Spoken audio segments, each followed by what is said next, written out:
Pakistan, America మధ్య చాలా పెద్ద ట్రేడ్ డీల్ కుదిరిందంట. ఈ ట్రేడ్ డీల్‌లో భాగంగా పాకిస్తాన్‌లో ఉన్న ఆయిల్ రిజర్వ్స్ అమెరికా డ్రిల్ చేస్తదంట. ఎక్స్‌ప్లోర్ చేస్తదంట. డొనాల్డ్ ట్రంప్‌కి మరీ సెటైర్ ఎక్కువైపోయింది. పాకిస్తాన్‌లో ఆయిల్ రిజర్వ్స్‌ని మేము వెలికి తీస్తాము. ఆ చమురుని భారతదేశానికి అమ్ముతాము. భారతదేశం కూడా కొనుక్కోవచ్చు అని చెప్పి ఆయన చాలా సెటారికల్‌గా చెప్పారనమాట.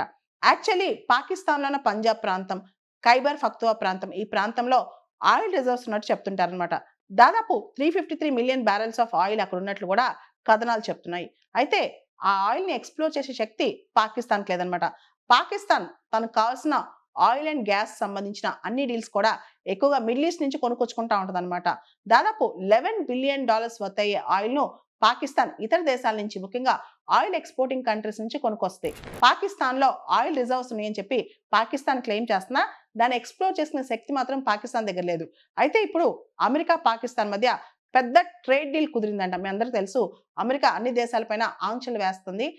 ట్రేడ్ సాంక్షన్స్ ఏస్తుంది. దీనిలో భాగంగా పాకిస్తాన్ పైన కూడా గత మాసంలో 29% టారిఫ్‌లేస్తా అని చెప్పి అమెరికా ప్రకటించింది. అయితే పాకిస్తాన్ అఫీషియల్స్ వాషింగ్టన్‌లో అమెరికాతో చర్చలు జరిపారనమాట. చర్చలు జరిపి అమెరికా, పాకిస్తాన్ మధ్య ట్రేడ్ డీల్ కుదిరినట్టు చెప్పారనమాట. దానిలో భాగంగా energy, mines and minerals, IT, ముఖ్యంగా క్రిప్టో కరెన్సీ వీటన్నిటికి సంబంధించి పాకిస్తాన్, అమెరికా మధ్య డీల్స్ కుదిరినాయంట. యాక్చువల్లీ అమెరికా, పాకిస్తాన్ మధ్య ట్రేడ్ దాదాపు $7 బిలియన్ ఉంది. అయితే ట్రేడ్ సర్ప్లస్ పాకిస్తాన్ వైపు ఉందనమాట. అంటే పాకిస్తాన్ అమెరికాకి దాదాపు $5 billion worth of goods, services export చేస్తే అమెరికా నుంచి కేవలం $2 బిలియన్ వర్త్‌ని ఇంపోర్ట్ చేసుకుంటదనమాట. సో, ఈ ట్రేడ్ డీల్ వల్ల ఇప్పుడు జరిగిన ట్రేడ్ డీల్ వల్ల పాకిస్తాన్‌కి ఆల్‌మోస్ట్ టారిఫ్స్ అన్ని బాగా తగ్గిపోయాయి.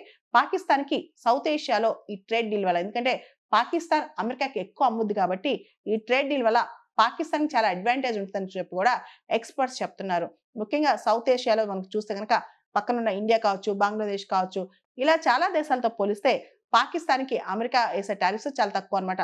దీనివల్ల పాకిస్తాన్‌కి కంపారిటివ్ అడ్వాంటేజ్ వస్తదని చెప్తున్నారనమాట. మరో పక్క పాకిస్తాన్‌కి అవసరమైన చమురు, ఆయిల్ రిసోర్సెస్‌లో 75% ఇతర దేశాల నుంచి కొనుక్కొచ్చుకుంటారు. ముఖ్యంగా మిడిల్ ఈస్ట్ నుంచి కొనుక్కొచ్చుకుంటారు. ఈ టైంలో డొనాల్డ్ ట్రంప్ పాకిస్తాన్‌లో ఆయిల్ మేము ఎక్స్‌ప్లోర్ చేస్తాం. అది ఇండియాకి కూడా అమ్ముతాం. ఇలాంటి స్టేట్మెంట్స్ ఇండియా పైన ప్రెషర్ పెంచడానికైనా, పాకిస్తాన్‌తో ట్రేడ్ డీల్ చేసుకొని ఇండియాని కావాలని ఎగతాళి చేస్తున్నారా? ఇండియా పైన ప్రెషర్ పెడుతున్నారా? మనం చూస్తే గనక అమెరికా, ఇండియా ట్రేడ్ $130 బిలియన్ ఉంది. అమెరికా, పాకిస్తాన్ ట్రేడ్ $7 బిలియన్ ఉంది.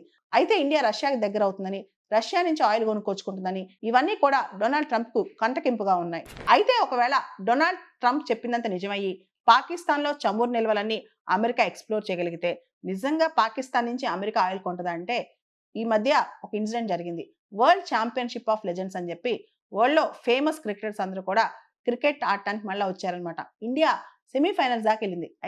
అయితే పాకిస్తాన్‌తో ఆడాల్సొచ్చినప్పుడు సెమీఫైనల్ స్థాయికొచ్చినా సరే ఇండియా గ్రాండ్‌గా వైదొలిగింది. పాకిస్తాన్‌తో ఆడటం ఏంటి అని చెప్పి. సో, ఇండియా తన నేషనల్ ఇంట్రెస్ట్‌కి అంత ప్రాముఖ్యత ఇస్తది. ఇటువంటి టైంలో కేవలం ఆయిల్ కోసం ఇండియా పాకిస్తాన్ నుంచి డొనాల్డ్ ట్రంప్ ఆయిల్ అమ్మితే ఇండియా కొనుక్కొచ్చుకుంటదనేది మనం ఆలోచించాల్సిన విషయం. రెండోది Donald Trump hypocrisy, double standards ఇంకో విషయంలో మనకు అర్థమవుద్ది. మనం రష్యా నుంచి ఆయిల్ కొనుక్కుంటున్నాం అని చెప్పి డొనాల్డ్ ట్రంప్‌కి కోపమొచ్చింది. అయితే ఇండియా ఆయిల్‌ని రిఫైన్ చేసి ఇతర దేశాలకు అమ్మినప్పుడు యూరోపియన్ కంట్రీస్ చాలా సార్లు ఇలాంటి రిఫైన్డ్ ఆయిల్ ఇండియా నుంచి కొనుక్కున్నాయి. అంతేకాదు రష్యా నుంచి నేచురల్ గ్యాస్ కూడా చాలా యూరోపియన్ కంట్రీస్ కొనుక్కున్నాయి. మరి అలాంటప్పుడు ఆ యూరోపియన్ కంట్రీస్ అన్నిటితో డొనాల్డ్ ట్రంప్ ఎలా స్నేహం చేస్తున్నారు? ఇవన్నీ డొనాల్డ్ ట్రంప్ చేసే తప్పులు కావా? ఇండియా ఆయిల్ కొనుక్కుంటదా అలాంటి టైంలో?